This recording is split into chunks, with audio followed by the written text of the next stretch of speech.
What's going on, guys? It's Matthew here with Gadget University, and I'm here with a review for the Droid X2. Now, we all remember the Droid X that came out a little less than a year ago, and it's been one of the most memorable and probably one of the best-selling devices besides the original Droid on Verizon. Now, the successor, the Droid X2, adds some new features as well as takes away some. So, if you have an original Droid X and you're wondering if you need to upgrade, let's find out.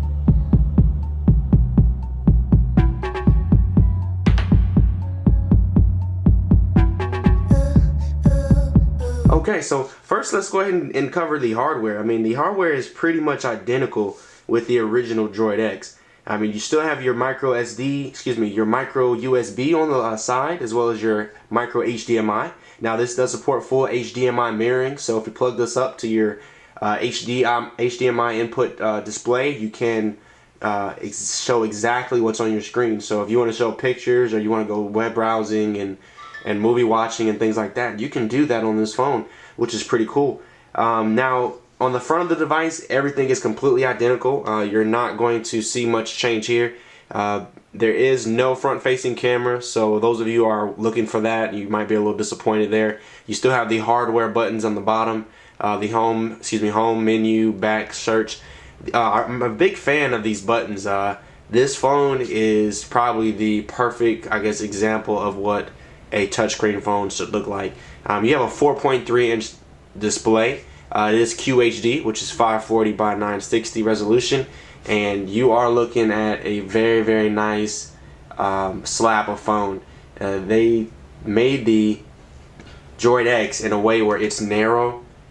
So you don't really feel like it is a 4.3-inch screen. You don't really realize it's a large screen because it fits very nicely in the hands. It's completely flat on the back, and it kind of curves at the end where the camera is. So it makes it a nice thing to hold and take pictures. And also, when you're holding in your hand, your index finger kind of rests on that groove, and it makes it very, very comfortable and nice to hold. It's made of this probably this rubber-coated plastic aluminum type of feel. Very, very sturdy. I can tell you right now, if you drop it, you're probably going to get a little nick on the corner. Nothing too dramatic that you will see any kind of damage of. I have a couple friends that have the original Droid X, and they've had it probably since it came out, maybe a month or two after, and they've dropped their phone several times, and it still looks great. So if you're like one of those people that do not like to wear cases on your phone, you want to rock it naked, whatso have you, this is one of the good phones to do that. I mean, Motorola did a very good job with this hardware. Now it is running Android 2.2, which is aka Froyo. Now they are pushing out an update as we speak to the original Droid X of Android 2.3. Not any features that you'll see different on the front end, like as far as the look and the UI goes. It's really more of a back end type of upgrade. Now, this does, even though this has Android 2.2, it does have the new version of Modal Blur, so you do get a lot of pretty cool features. I would say it's a definite improvement over the original Modal Blur. It's less obtrusive. It's more of like in the background. The one thing that's really nice is this launcher, this dock at the bottom. You have your phone and your camera and your text messages. You can actually modify those if you wanted to. You just click here and drag it down. Everything's pretty much the same here. Your widgets are still resizable. Oh, let's go ahead and try that. Widgets are still resizable if they are applicable, if you can do it on that particular widget. You still have a lot of the social networking features in the widgets. Let's go ahead and get closer here. So you can update your status on your Facebook and your Twitter simultaneously. Let's go to the app drawer. Let's show you some of the apps. Now with the new app drawer with Android, the new version of Modal Blur, you do have the ability to sort your things. You can make groups of apps. You can have a recent app where it shows everything you were recently actively in.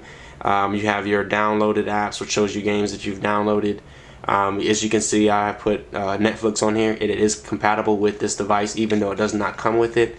Since it is a Tegra 2 device, you do have the Tegra Zone games. So I have Pinball HD, which works pretty nice on here. Need for Speed Shift comes preloaded. Let's Golf 2. Amazon Kindle comes preloaded. NFL Mobile comes preloaded as well. You get a lot of additional apps, you know, that come with for Verizon. You got City ID, Backup Assistant. You have an IM app as well. My Verizon Mobile, which will let you check your bill and your data usage and things like that if you have a limited data plan. GPS overall on this phone was very, very responsive. Let me show you Gowalla here, which is a location-based app. Now, you can, when you want to check in or where are you, it pretty much locks in immediately. You see, it just immediately found my local area and items around me. So if you're a location-based person, you like to take pictures and make sure they're geotagged, or you use the Google navigation a lot, this screen, the combination of this screen and the good GPS on this phone is very, very good. Now, throughout the my review, you know, I made some calls and tested it out. I found that the speaker on this device and the headset speaker grill is very loud and very clear. It's everything you would expect from Motorola. There's nothing really new here. Same quality as before on the original Droid X. Now, one of the things too is the camera. Motorola devices to me have not really had great cameras. I'm not sure why, but this phone has definitely has some camera issues. When you're taking a video, for example, you'll see like some granulated, pixelated look to it. It does like this weird adjustment to light. It doesn't know how to handle the different incandescent and fluorescent light balances, white balances, or anything like that.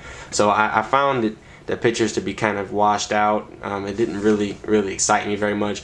I mean, that's really I don't use a camera. I obviously have a DSLR, so I don't use these phones as my primary camera. But if you're looking for a strong shooter in the camera, I probably would not expect this one to have it. I wouldn't depend on this as your daily camera.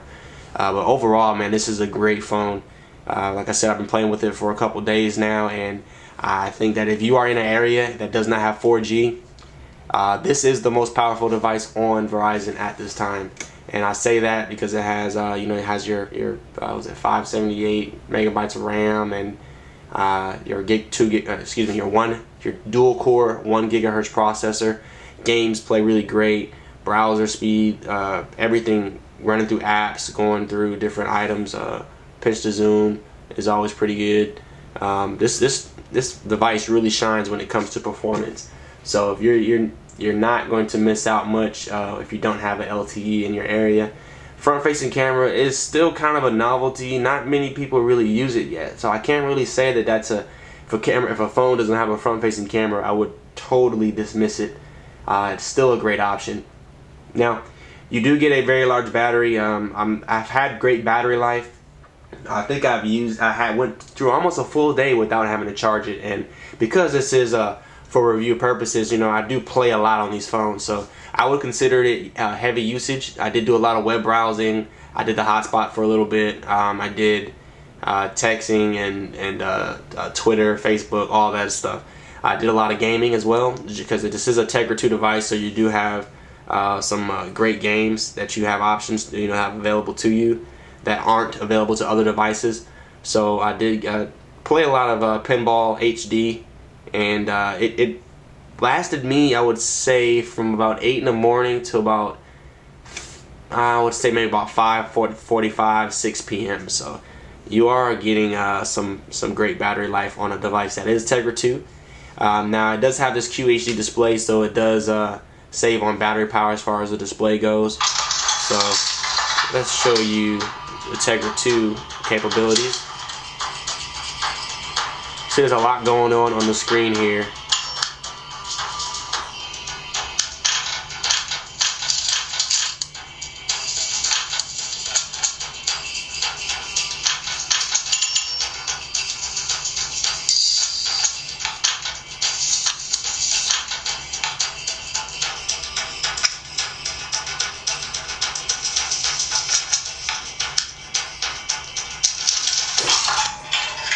So overall, if you're looking at if you have the Droid X and you're not in a 4G area, and I keep emphasizing that, If you have the original Droid X and you're not in a 4G area, this is a great upgrade. I would definitely go for it. If you need a front-facing camera and you're not really too big on games, you do have the option of the Incredible 2. This has a single core processor, but it does have a front-facing camera and a 1 GHz processor. So, and it has a much better camera. But overall, original Droid X users looking for an upgrade, not in a 4G area, this is an upgrade. Don't think of it because it looks the same that it won't be as great of an upgrade. Best part about it, it is exactly the same dimensions, weight, size, length, everything. So all your cases, accessories, things like that will fit perfectly. So you don't have to go out and buy all new cases. Also, it does come with an 8 GB SD card, so you can benefit off of that as well. Put some music and things like that. Oh, let me show you something really quick.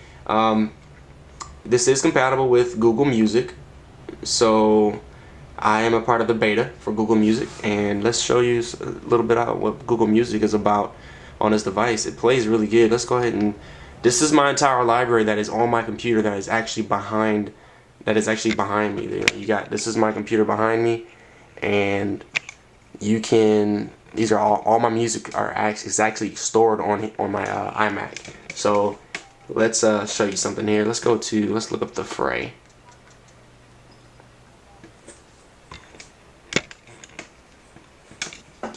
And as you can see here, it comes up. And this is playing directly from my computer. It actually puts all your music on a cloud, and what happens is it syncs. So no matter where you are, you have all your music. You don't just have some of your music, you have all of it. Plays pretty good, quality is very good.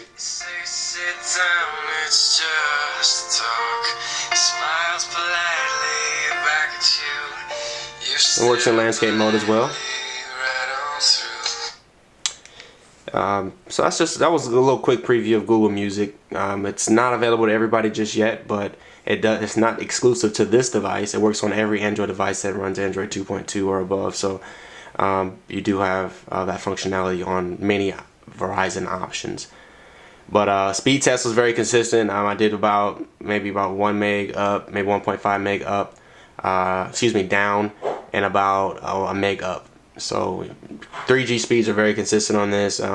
It was perfect for Netflix watching, for Twitter, web browsing, all that stuff. You know, your RSS readers, they come up pretty good. This is an app called Feedly that I use. So this large screen and this the QHD resolution is perfect for if you like to read a lot of RSS readers or news or things like that. I mean, you can really benefit from this QHD display. I apologize for the reflection, but if you can see really close, let's see, there we go.